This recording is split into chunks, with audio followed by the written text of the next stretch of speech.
اور حوریہ کو یقین تھا کہ جتنا اس کے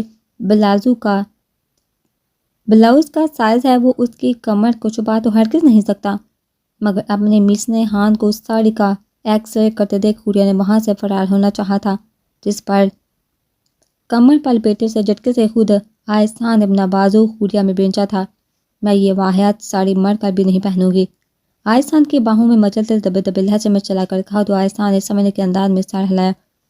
میرے ساتھ ایک لیڈیز سنگر نے 2 فلموں کے گانے ریکارڈ کیے تھے، تب وہ ایسی ساڑیاں پہن کر آتی تھی اور قسم سے اتنی ہارڈ لگتی تھی کہ خود پر قابو پانا مشکل ہو جاتا تھا۔ جب وہ گانا ریکارڈ کرتے سر لگاتی آنکھیں بند کرتی تھی تب میری نظریں اس کی پتلی کمر کے بل پر اٹک جاتی تھی۔ دل پہ ایمان تھوڑی حوریہ کے کندھے پر ٹکائے گمبھیر لہجے میں کہتا وہ حوریہ کو پل میں اشتعال دلا گیا تھا۔ ابھی وہ بات مکمل کرتا حوریہ جھٹکے سے پلٹی تھی۔ خبردار، آپ نے ایک لفظ بھی اس کے بارے میں کہا، میں آپ کا سر پھاڑ دوں گی، میں ساڑی بھی لوں گی اور نائٹی بھی، مگر میری شرط ہے کہ آپ صرف مجھے دیکھیں گے، اس چڑیل کو، اس کی کمر کو ہمیشہ کے لیے بھول جائیں گے اور صرف میری تعریف کریں گے۔ وہ غصے سے سرخ ہوتی ناک کو پھلائے انگلی اٹھاتے ایک سانس میں کہتی وہ بھی پڑتی کہ عائشہ نے مسکراتے اپنے دونوں بازو حوریہ کی کمر پر باندھے تھے۔ سوچ لو، روز پہننی پڑے گی، ایک دن نائٹی اور ایک دن ساڑی، ورنہ مجھے دوبارہ آفر ہوئی ہے فلم کے لیے سانگ ریکارڈ کرنے کی اور اس میں بھی وہ ہوگی۔ میں وعدہ کرتا ہوں اگر تمہاری کمر پر میرا دل آ گیا تو میں ہمیشہ ہمیشہ کے لیے اس کی کمر کو بھول جاؤں گا۔ لفظ سے کمر پر توڑ دیتے ابروچکا کو کہا تو حوریہ نے شکوہ کی نظروں سے آہستہ کو دیکھا تھا۔ میری کمر زیادہ پیاری ہے اور میں تو اسمارٹ بھی ہوں، میں روز پہنوں گی، لیکن پھر آپ انگلی اٹھا کر تنبیہ لہجے میں کہتے بھی وہ بات مکمل کر دی کہ آہستہ نے جھک کر نرمی سے حوریہ کے ہونٹوں کو چھوا تھا۔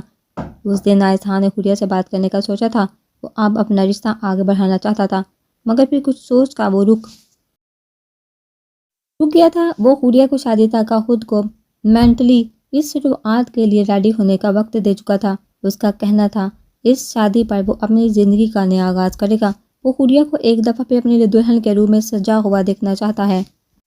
وہ تو میں خود جائزہ لے کر بتاؤں گا تمہیں۔ ویسے جیسے تم ڈائٹ کرتی، مجھے امید ہے کہ تمہارا گھر بہت کمال کا ہوگا۔ حوریہ کے کان کی جانب جھکتے بے باک لہجے میں سرگوشی کی تو حوریہ کا چہرہ پل میں سرخ ہوا تھا۔ اوہو، یہ تمہیں فٹ نہیں ہوگا، کچھ اور دیکھ لو۔ فراق کی جانب عقیدت کے بڑھتے ہاتھ کو تھام کر رکتے ہوئے کہا تو عقیدت نے چونکہ زغام خان کو دیکھا۔ اب بھی دیکھنے تو دو، تمہیں کیسے پتا کہ فٹ ہوگا یا نہیں؟ سر نفی میں ہلاتے دوبارہ اس فراق کو دیکھنا چاہا تو زغام خان نے پھر سے عقیدت کا ہاتھ تھاما، جس پر عقیدت نے گور کر زغام خان کو دیکھا تھا۔ یار، کل رات میں نے غور سے تمہارے فگر کو دیکھا تھا، تب مجھے غور کرنے پر پتہ چلا کہ تم موٹی ہو رہی ہو اور اس فراق میں تو تم کبھی بھی پوری نہیں ہوگی۔ ہونٹ کا کنارہ دانتوں تلے دباتے شوخ لہجے میں کہتا وہ عقیدت کو آگ لگا چکا تھا۔ کیا مطلب ہے تمہارا؟ کہاں سے موٹی ہوں میں؟ رات جب اپنی منمانیاں کرنی ہوتی ہیں تب تمہیں میرا چہرہ چاند سا، جسم سے سندل کی خوشبو اور فگر میرا تراشا ہوا شاہکار لگتا ہے، اور اب تمہیں ایک ڈریس لے کر دینی پڑ گئی تو میں موٹی ہو گئی ہوں۔ زغام کے سینے پر مکے برساتے دبے دبے لہجے میں چلا کر کہا تو زغام خان کے پیچھے ہوتے قدم عقیدت کے چپ کرنے پر تھمے تھے۔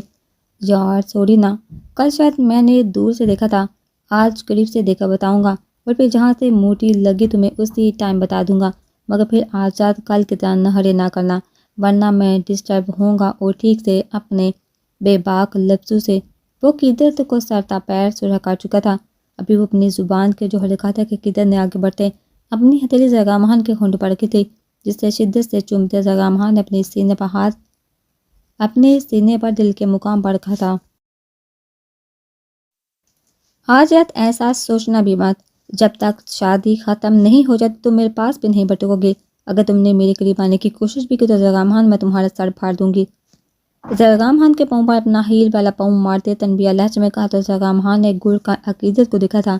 ایسی کی تیسی تمہارے ایسے حکم کی، میری بیوی، میری مرضی، اور سنو، میں کہہ رہا ہوں کہ میرے لیے کافی زیادہ شرٹس یہ دیکھ لو۔ آگے بڑھتی عقیدت کا ہاتھ تھام کر رخ اپنی جانب کرتے کہا تو عقیدت نے پہلی بات پر گور کر دیکھا، سب کے شرٹس کا سن کر سر اسبات میں ہلایا تھا۔ پوچھو گی نہیں کیوں؟ عقیدت کے ہاتھ کی انگلیوں پر اپنی انگلیاں الجھاتے نرم لہجے میں کہا تو عقیدت نے ابروج کاٹ کر سوالیہ نظر سے زرگام خان کو دیکھا۔ یہ رات جب تم میری شدت سے نڈھال ہو کر میری باہوں میں اپنا بکھرا وجود لے کر سمٹتی ہو، اور پھر جب تم میری شرٹ یا کرتا پہنتی ہو تو میری جان لبوں پر لے آتی ہو، تب میرا دل کرتا ہے تمہیں کچا کھا جاؤں۔ اور ویسے بھی مجھے لگتا ہے تم اپنے ڈریس سے زیادہ میری شرٹ میں اچھی لگتی ہو۔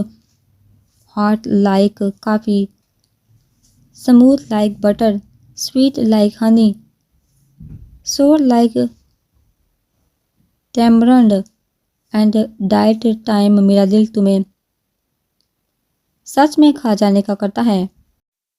تو شرٹ لینا تو بنتا ہے نا، کیونکہ پہلے والی تو تم تقریباً سبھی پہن چکی ہو، ہینگ کیے کپڑوں کی اوٹ میں ہوتے عقیدت کا چہرہ دونوں ہاتھوں میں بڑھتے گمبھیر لہجے میں سرگوشی کرتے جھکا عقیدت کی گردن میں چھپاتے شدت بڑا لمس چھوڑتے پیچھے ہوتے عقیدت کی جھکی آنکھوں پر لمس چھوڑا۔ ہوتی ہی کتنی شرٹ تو تم پہنتے ہی نہیں، اب وہ جو تھی میں نے پہن لی تو کیا ہو گیا؟ زرگام خان کے جذبے لوٹاتی آنکھوں میں ہاتھ رکھتے ناک سکڑ کر کہا تو زرگام خان نے مسکرا کر عقیدت کا ہاتھ اپنی آنکھوں سے ہٹایا۔ اسی لیے تو کہہ رہا ہوں میرے لیے خرید لو، گمبھیر لہجے میں کہتے جھک کر شدت سے عقیدت کے پھولے گالوں کو چھوا۔ عقیدت نے گڑ کر زرگام خان کو دیکھا جہاں یہاں آ کر بھی اپنی حرکتوں سے باز نہیں آ رہا تھا۔ ہدایت شاہ کو اپنی جانب آتے دیکھ امتثال نام محسوس انداز سے پلوش شاہ کو اکیلی چھوڑتی دوسری جانب چلی گئی تھی۔ ایمی یہ ڈریس کتنی پیاری ہے نا، کہ جب ہم شادی کے بعد حویلی واپس آئیں گے میں تب پہنوں گی، تم بتاؤ پیاری ہے نا؟ آج کی گلابی رنگ کے فراق جس پر گولڈن کلر کا کام ہوا تھا، گلے سے لے کر دامن تک، اور سبز رنگ کے دوپٹے پر شیشو سے کام ہوا تھا، تو اس کی دلکشی میں مزید اضافے کا باعث بن رہا تھا۔ تمہیں نہیں لگتا کہ یہ غلط بات ہے کہ جس کے لیے سجنا ہے اس کے بجائے تم دوسروں کی راہ پوچھ رہی ہو؟ حق تو میرا ہے کہ تم مجھ سے پوچھو۔ پلوش شاہ خان کی دائیں جانب کھڑے ہوتے پلوش شاہ کے پہلو میں گرے ہاتھ کی انگلیوں میں اپنی انگلیاں الجھاتے جھکا کان میں سرگوشی کی تو پلوش شاہ خان نے سر پٹا کر اپنے دائیں جانب کھڑے ہدایت شاہ کو دیکھا تھا۔ اور ابھی تو تم میرے پاس آئی بھی نہیں اور واپس جانے کی تیاریاں بھی شروع کر دی ہیں، لیکن تمہیں ایسا کیوں لگا کہ تم میرے پاس آ کر واپس جا بھی سکتی ہو؟ تمہیں لگتا ہے کہ میں تمہیں جانے دوں گا؟ گردن ترچھی کر کے پلوش شاہ خان کی حیرت زدہ آنکھوں میں دیکھتے سپاٹ لہجے میں کہا تو پلوش شاہ کو اپنی ریڑھ کی ہڈی میں سنسناہٹ ہوتی محسوس ہوئی۔ ہونکوں کی طرح منہ کھولے وہ بچکینی سے ہدایت شاہ کے چہرے کے سپاٹ تاثرات دیکھ رہی تھی۔ وہ رسم ہوتی ہے نا؟ ہدایت شاہ کے ہاتھ کے ساتھ گرپ سے اپنا ہاتھ چھڑوانے کی کوشش کرتے مدھم لہجے میں کہا تو ہدایت شاہ نے سپاٹ نظروں سے پلوش شاہ کے مزاحمت کرتے ہاتھ کو دیکھا تھا۔ اگر اگلے ایک سیکنڈ میں تمہارا مزاحمت کرنا ہاتھ نہ رکا تو یقین مانو ابھی صرف تمہارا ہاتھ میری گرفت میں ہے، مگر اگلے سیکنڈ تم پوری کی پوری میری باہوں میں ہوگی۔